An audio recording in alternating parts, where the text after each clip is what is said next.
नमस्कार मित्रो, आपण या आजच्या व्हिडिओमध्ये बघणार आहोत चाणक्यांनी सांगितलेले 4थ्या श्लोकाबद्दल.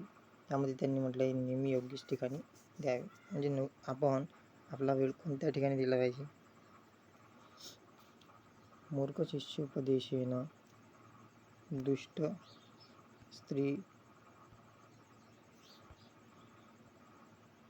स्त्री भरणेनच दुःखिती संप्रयोगेन पंडितो व्यवसिद्धती चा भावार्थ अशा प्रकारे. मूर्ख शिष्याला उपदेश देणे, दुष्ट व्यभिचारिणी स्त्रीचे पालनपोषण करणे, कुठल्या तरी कारणामुळे दुःखी झालेल्या व्यक्तीशी व्यवहार करणे, असे केल्यामुळे विद्वान पंडिताला सुद्धा कष्ट भोगावे लागतात.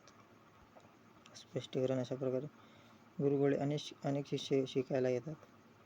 आपल्या शिष्याची बौद्धिक कुवत ओळखून त्याप्रमाणेच त्याला उपदेश आणि विद्या द्यावी, नाहीतर पालथ्या घड्यावर पाणी असा प्रकार होतो.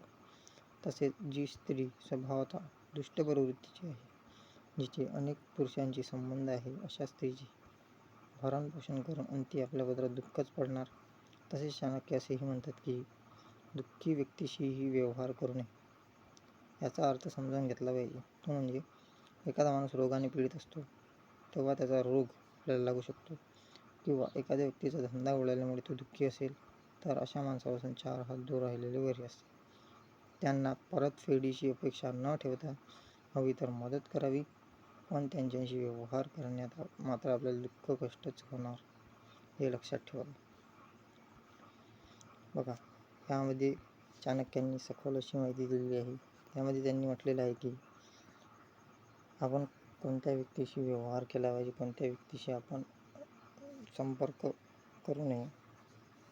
यामध्ये त्यांनी म्हटले आहे की शिष्याकडे ज्याप्रमाणे शिकायला जातात, विद्या ग्रहण करायला जातात, त्यावेळेस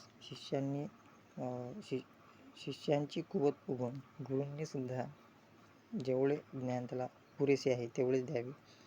अतोनात देण्याचा प्रयत्न करू नये, कारण त्याला दिलेले ज्ञान ते तर त्याच्या कामी पडणार नाही, उलट त्याचा तो दुरुपयोग करण्याचा प्रयत्न करू शकतो.